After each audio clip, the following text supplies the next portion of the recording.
శ్రీనివాసాయ మంగళం శ్రీయక్క. శ్రీమాత్రే నమః. అందరికీ నమస్తే అండి. అందరూ ఎలా ఉన్నారండి? మేమైతే చాలా బాగున్నాం.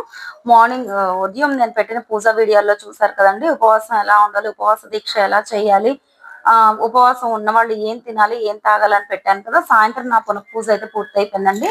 ఈ రోజు నేనైతే స్వామివారికి ప్రసాదం అంటూ ఏమీ చేసుకోలేదు. నాకు కొంచెం ఖాళీ దొరకలేదు ఈరోజు, అందుకు ప్రసాదం ఏమీ చేయలేదు. వడపప్పు, పానకం, పళ్ళు, కొబ్బరికాయ అనేది నివేదన పెట్టుకున్నాను. ఏవైనా పెట్టచ్చండి, తప్పలేదు.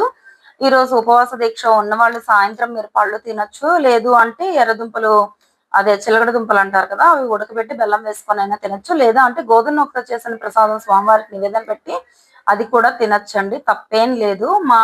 మా ఇళ్లలో మేమైతే అలాగే చేస్తాము. మా పెద్దవాళ్ళు అలాగే చేసేవారు, నేను కూడా అదే పాటిస్తున్నాను ఇప్పటి వరకును. పర్వాలేదు, తప్పేం లేదు, తినండి.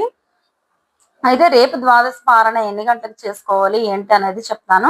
ఈ రోజు రాత్రి 8:30కి ద్వాదశ వస్తున్నది. రేపు రాత్రి వరకు కూడా ద్వాదశ ఉన్నది. కాబట్టి పొద్దుటే మీరు పూజ చేసుకొని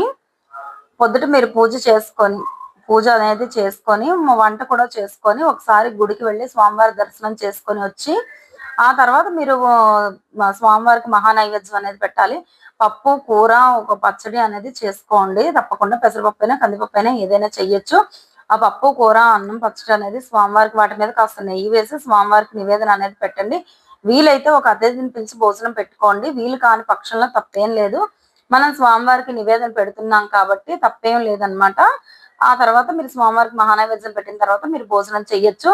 ద్వాదశ రోజు పాలన చేసిన తర్వాత పగలైతే నిద్రపోకూడదండి. ఇది ముఖ్యమైన నియమం అన్నమాట. ఏకాదశి ఉపవాసం ఉన్నవాళ్ళు ద్వాదశ రోజు భోజనం చేసిన తర్వాత పగలు అస్సలు నిద్రపోకూడదండి. రాత్రి వరకు మేల్కొనే ఉండాలి. లేదు అంటే మీరు ఉపవాసం చేసినా కూడా ఆ ఫలితం అనేది మీకు ఉండదు. కాబట్టి రేపు పగలు మాత్రం ఎవ్వరూ పడుకోకండి.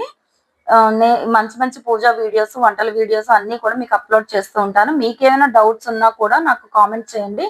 తప్పకుండా మీ డౌట్స్ అనేవి నేను క్లారిఫై చేస్తాను. ఈ రోజుకైతే నా పూజ అయితే పూర్తయిపోయింది. స్వామివారికి నివేదన కూడా పెట్టేశాను.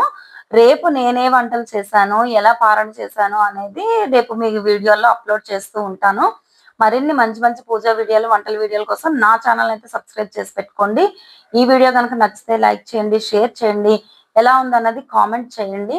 మరిన్ని మంచి వీడియోలకి సబ్స్క్రైబ్ తప్పకుండా చేయండి. ఒక లైక్ అయితే ఇచ్చి సపోర్ట్ చేస్తారని అనుకుంటున్నాను. ఎందుకంటే ఇలాంటి వీడియోస్ షేర్ చేయడం వల్ల, మనల్ని సపోర్ట్ చేయడం వల్ల చాలా మందికి తెలియని విషయాలు కూడా తెలుస్తూ ఉంటాయి కదండి.